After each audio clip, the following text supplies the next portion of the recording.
Est-ce qu'il m'aime? Est-ce que c'est vraiment une bonne idée que je sois en couple avec lui? En fait, il m'a promis le mariage, mais je suis plus vraiment sûre. Il est chrétien, mais je suis pas sûre. Et puis, au final, je vais déjà donner mon corps, donc c'est comme si c'était déjà fait, non? Tu penses que Dieu arrivera à me pardonner? Bref, aujourd'hui, je vais répondre à toutes les questions que vous m'avez posées pendant les derniers mois sur l'amour. Et c'est vraiment l'épisode qu'il faut enregistrer parce que là, je vais te dire tout ce que je sais, tout ce que j'ai vécu et tous les conseils que je peux te donner. Si tu ne me connais pas encore, moi c'est Princesse Orphée et bienvenue sur mon podcast. Ici on parle de tout sans tabou, on parle une, deux, trois fois par semaine. Ça dépend. Il y a des fois on parle pas pendant 6 mois. Bref. Euh, on parle de tout et franchement, t'es bienvenue aussi sur mon Instagram et mon TikTok. Mon TikTok, on est presque 150 000 et je vous remercie encore pour ça. Tu peux m'envoyer un petit DM, me raconter ta vie. Je vous assure, j'écoute tout. Le mieux à faire, pardon, c'est de m'envoyer un gros pavé et je le lirai dès que j'aurai le temps et je te répondrai. Ça peut prendre maximum 3 jours. Mais, tu vois, il y a de la demande et je suis toute seule, donc j'essaye de faire de mon mieux pour vous répondre. Alors, aujourd'hui, relation amoureuse, on va aller droit au but parce que j'ai pas le temps de vous faire un truc de 45 minutes et surtout que ça va servir à rien, qu'on peut expliquer les choses vite et bien. Premièrement, moi je pense que les relations amoureuses, ça peut être un gros boost et un gros ralentissement. Dans énormément de situations, tu vas te mettre en couple. Pourquoi? Parce que tu as envie d'être en couple. Et c'est pas pour ça qu'on se met en couple. On se met en couple parce qu'on a quelqu'un avec qui on aime bien parler, quelqu'un avec qui la vibe, tu vois, ça va bien, les projets, ça va ensemble. On se met pas en couple juste parce qu'on se sent seul. Si tu te sens seul, tu peux aller lire un livre, tu peux aller regarder la télé, parler à des amis, aller dehors, je sais pas, fais quelque chose, mais c'est pas parce qu'on se sent seul qu'on se met en couple. L'amour, c'est pas quelque chose qui se cherche, c'est quelque chose qui se trouve. Ah, purée, celle-là on la marque, c'est pas quelque chose qui se cherche, c'est quelque chose qui se trouve. En fait, c'est pas censé être quelque chose qui est forcé. Tu vois, l'amour, vraiment comme dans les films, ça tombe sur toi, on tombe amoureux. Tu vas pas prévoir de tomber, tu vas pas te jeter par terre. Tu vas pas te jeter par terre d'amour. Exactement, on tombe amoureux. Ça tombe sur toi. Donc, le premier truc avec l'amour, c'est que on va pas aller vers une autre personne pour aller combler l'amour qu'on n'a pas pour soi-même. On se met en couple quand on sait qu'on a confiance en soi, quand on voit nos qualités et nos défauts comme des parties de nous, et quand on arrive à s'aimer. Parce que crois-moi, le mec, il peut t'aimer autant que tu veux, hein, ou la fille, tu vois. Pas de discrimination. Le mec ou la fille, ils peuvent t'aimer autant que tu veux, mais si toi, tu t'aimes pas toi-même, t'arriveras jamais à croire que quelqu'un t'aime vraiment. Donc tu feras tout ce que tu peux pour trouver encore de l'amour et j'ai même pas envie de penser à ça.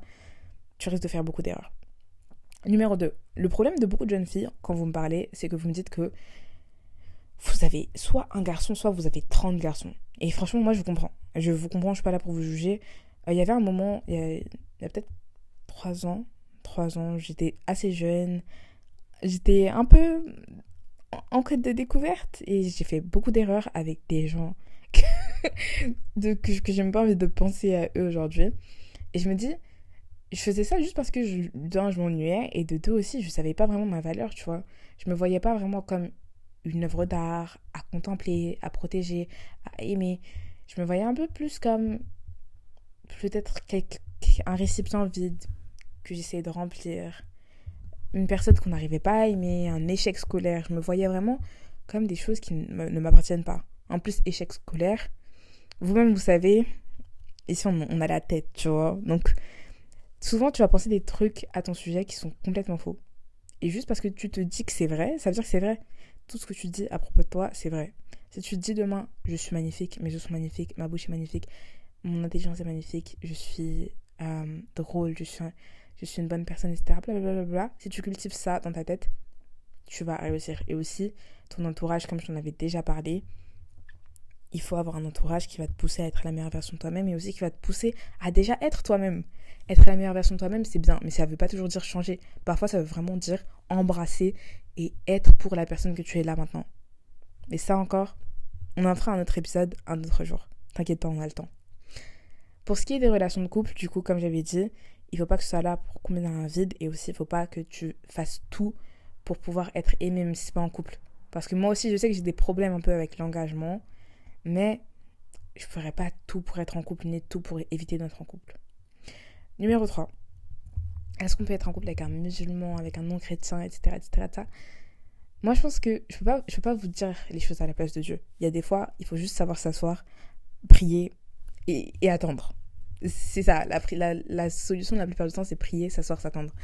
Quand tu m'envoies un DM, je peux pas vraiment t'aider plus que ça. Moi, je vais prier pour toi et je vais donner des conseils. Des conseils, pas un guide de ce que tu dois faire, c'est juste des conseils.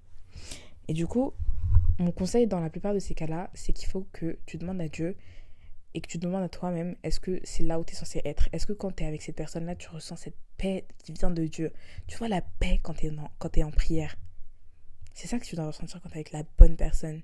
Une paix qui te dit, waouh, attends, Dieu a créé ça? Ça, c'est Dieu, ça? Ça, c'est Dieu. Et aussi, de la même façon, j'aime bien penser que moi, par exemple, je suis en travaux, tu vois.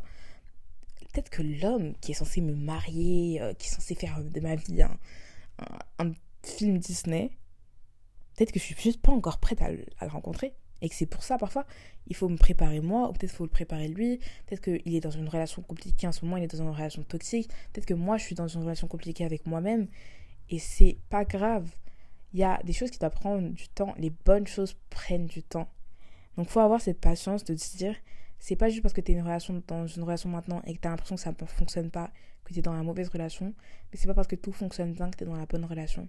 Comme on dit, le diable lui-même se déguise en un ange de lumière et parfois les choses qui ressemblent à Dieu sont tout sauf Dieu. N'oubliez pas, je vous en avais déjà parlé, il faut lire la Bible, il faut s'imprégner de la parole de Dieu et voir comment il se montre à d'autres personnes pour comprendre comment il se montre à vous. Ok, ok. Donc numéro 4 ou numéro 5, on va dire que c'est numéro 4. Quand tu te mets en couple ou quand tu penses à te mettre en couple, demande-toi encore une fois pourquoi. Mais pas ah oui, est-ce que je veux me mettre en couple parce que je l'aime ou blablabla. Demande-toi pourquoi. Est-ce que c'est pour le long terme? Est-ce que c'est parce que tu as l'impression que c'est Dieu qui l'a envoyé? Est-ce que c'est par ennui? Est-ce que c'est parce que tu as peur de dire non? Est-ce que c'est parce qu'il est là? Quelle est la raison? Est-ce que c'est par amour? Moi, je dirais qu'il faut faire toutes choses par amour, mais paradoxalement, je me mettrai pas en couple avec quelqu'un juste parce que je l'aime. Parce que je peux t'aimer et être la personne qui va détruire ta vie. Je peux t'aimer et avoir un amour tellement intense que c'est comme un soleil qui brille un peu trop fort et je détruis tout sur mon passage. Et de la même façon, tu peux m'aimer de tout ton cœur, mais pas réussir à me le montrer de la bonne façon. Et ça me fait sentir comme si j'avais jamais été aimée. Donc le jeu du est-ce qu'il m'aime pas et est-ce que je devrais être avec lui parce que je l'aime ou pas, je pense que c'est une question qu'on se pose toutes et quand on voit les films, à chaque fois ils finissent avec la personne qu'ils aiment parce qu'ils s'aiment. Mais parfois l'amour c'est pas tout. Dans certains cas, il faut laisser le cerveau prendre la relève sur la raison. Mais il y a un verset que j'aime bien, c'est Ecclésiaste 7 verset 20. En plus ça je vous parle, j'ai pas de notes, donc c'est tout de mémoire. Ça peut être déformé. Et ça disait, nul n'est assez bien pour commettre le bien sans jamais se tromper. Donc ça veut dire que parfois tu vas être dans une relation parfaite, ok, parce que tu as envie que ça aille jusqu'au mariage, et lui il va faire une erreur qui va te faire dire ah mais vas-y je ne reprends plus jamais. Pourtant tu avais l'impression que c'était Dieu. Pourtant tu avais l'impression que dans cette relation tu te sentais apaisé, tu te sentais aimé, tu te sentais, tu vois, comme tu t'es jamais senti auparavant. Mais à cause d'une petite erreur, tu vas pas laisser. Après, je trouve qu'il y a des choses, c'est pas des erreurs, c'est des principes comme la loyauté. Tu parles à quelqu'un d'autre que moi, ah, je comprends pas. La loyauté, c'est super important. La confiance, etc. Il y a des principes qui sont importants, mais il y a des choses qui découlent pas de principes. Il y a des choses que tu fais sans réfléchir, comme des petits mensonges qui sortent tout seuls, etc. Il y a des choses qui sont pardonnables, tu vois. Ensuite, numéro 5, le point numéro 5 que j'aimerais aborder, c'est si tu veux être en couple, et ça c'est plutôt un rappel pour moi-même, il faut que tu acceptes d'être aimé. Je vais vous parler pour moi parce que les filles, vous savez, je vais pas parler pour toi. Je vais pas parler pour toi parce que je sais pas ce que tu vis. Moi, dans mon cas, ce que j'ai vécu ces dernières années, c'est que j'arrive pas à m'ouvrir aux gens. J'ai pas envie de m'ouvrir aux gens. J'ai pas envie que tu saches ma couleur préférée. J'ai pas envie que tu saches mes pensées. J'ai pas envie que tu connaisses toutes mes chansons préférées. J'ai juste pas envie que tu me connaisses. Parce que si tu me connais, tu pourrais me blesser. Et si tu me blesses, comment je vais réussir après? Parce que moi, je peux aimer de loin. Moi, j'arrive à t'aimer et à te voir et à me dire waouh, quelle magnifique créature, que Dieu la bénisse, que Dieu le bénisse. Mais j'arrive pas à aimer puis à être détruite.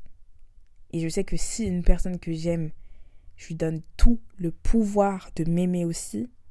C'est-à-dire que je dois la laisser me connaître, là, je dois la laisser rentrer en moi. Et ça, c'est un truc que je peux pas faire. Parce que je peux pas avoir le contrôle après. J'arriverai plus à avoir les mains sur la manette quand je joue, tu vois. C'est comme genre tu joues. En fait, tu joues aux Sims. Vous savez que j'aime trop les Sims. Tu joues aux Sims et juste tu laisses, tu les regardes. Et parfois, ils font des trucs inattendus. Mais tu te dis, bon, ils vont faire ce qu'ils veulent parce que normalement, je les ai bien programmés. Après, on peut juste espérer pour le mieux. Et là, pour moi, je sais pas, c'est la même chose avec les gens. Il y a des gens avec qui j'ai l'impression que je pourrais les laisser entrer, mais je peux juste pas. Et je peux pas avec personne. Ça marche juste pas. Et donc, moi, je me dis souvent, quand je vais me mettre en couple, est-ce que à cette personne-là, je vais réussir à m'ouvrir? C'est même pas je vais pas te faire confiance, je vais pas blablabla. Mais c'est juste, je suis pas sûre que j'en suis capable. Et si j'en suis pas capable, je vais pas te faire perdre ton temps alors qu'il y a peut-être quelqu'un avec qui tu pourrais être 20 fois plus heureux, quelqu'un qui va réussir à s'ouvrir à toi et quelqu'un qui va réussir à croire que quand tu dis je t'aime, ça veut pas dire ah je t'aime jusqu'à ce que tu montres qui tu es vraiment, tu vois. Ça veut dire je t'aime. Et ça nous emmène au 6e point qui est si la personne elle t'aime, elle te prendra en entier. Parce que je sais pas d'où ça vient cette notion de ah il faut que je change pour lui parce que mais je comprends pas en fait. Quand on tombe amoureux, pour moi tu tombes amoureux d'une âme. Moi je tombe très souvent amoureuse, mais de façon platonique. Toutes mes copines, je suis amoureuse d'elles, mais pas d'une façon avec cette connotation sexuelle. Moi, je les aime d'un amour profond. S'il faut que je vive pour elles, que je leur donne ma vie, je le ferai demain. Et pour le peu de personnes que j'ai dans ma vie, je le ferai. Je te donnerai tout de moi. Et à cause de ça, je te prends en entier. En fait, je vais pas dire je te donnerai tout de moi si t'étais un peu plus... Blablabla. C'est pas de l'amour avec des conditions. Si c'est de l'amour et qu'il y a des conditions, c'est un amour conditionnel, c'est pas de l'amour. C'est pas de l'amour. Un amour, il est censé être inconditionnel. Il n'y a pas de conditions. Ça veut dire je t'aime parce que c'est toi, je t'aime parce que c'est ton âme, je t'aime parce que c'est ton cœur, je t'aime parce que c'est tes valeurs. Et même si demain tu vas changer, tu seras toujours la même personne, je t'aime. Je t'aime. C'est ça la question. Je t'aime parce que je t'aime. Et pas je t'aime parce que X ou Y. Ok. J'aimerais juste dire que en général mes épisodes ils sont pas aussi sérieux que ça, mais je trouve que c'est quand même bien d'avoir cette approche, tu vois, en mode complète de la vision de la chose. Et numéro 7, pardon, 7e point. Là, c'est pas vraiment un point entre guillemets, mais c'est plus un verset. Moi, ce que je fais, c'est que j'aime bien enregistrer des petits versets qui me font penser à différents thèmes et ensuite je les classe. Et j'aime bien, je vais vous lire quelques versets à propos de différents trucs et comment ça me fait penser à l'amour. Philippiens 1, verset 6. Je suis persuadée que celui qui a commencé en vous cette bonne œuvre la rendra parfaite pour le jour de Jésus-Christ. Rappelez-vous, votre première relation, c'est avec Jésus-Christ. Selon la Bible, le premier amour, c'est Jésus-Christ. Je sais pas pourquoi on a trop cette habitude de penser que faut que je trouve mon amour dans ma jeunesse. Ton amour, tu l'as déjà trouvé, je pensais que tu l'avais déjà trouvé. Je dis pas qu'il faut être amoureuse de Jésus-Christ dans un sens, tu vois, de la même façon dont je suis amoureuse de Michael B. Jordan, mais il faut l'aimer d'un amour. Un amour profond. Faut pas aimer Jésus pour ne pas aller en enfer, parce que c'est pas comme ça que ça marche. Faut aimer Jésus parce qu'il m'a aimé en premier. Nous t'aimons parce que tu nous as aimé en premier. Ensuite, un autre verset que j'aimerais vous donner, c'est Ecclésiaste 9, versets 7 à 10. Je vous avais déjà fait des épisodes de propagande Ecclésiaste, et j'aime trop l'Ecclésiaste, pour moi c'est le meilleur chapitre de la Bible. Il n'y a pas de débat. Et c'est sur ça que j'aimerais vraiment pouvoir clore sur l'Ecclésiaste. Alors, je vous le lis. Alors mange ton pain avec plaisir et bois ton vin d'un cœur joyeux, car Dieu a déjà approuvé tes actions. En toutes circonstances, mets des vêtements de fête et n'oublie jamais de parfumer ton visage. Jouis de la vie avec la femme que tu aimes. Chaque jour de la fugitive existence que Dieu t'accorde ici, c'est ce qui te revient dans la vie, la peine que tu prends ici-bas. Utilise ta force à réaliser tout ce qui se présente à toi. En effet, on ne peut ni agir ni juger. Il n'y a ni savoir ni sagesse. Là où sont les morts que tu iras rejoindre. Prends le risque d'aimer. Prends ce risque pour toi. Prends ce risque pour la personne que tu aimes. Mais prends ce risque. Merci de m'avoir écouté et à bientôt. sois béni et sois une bénédiction.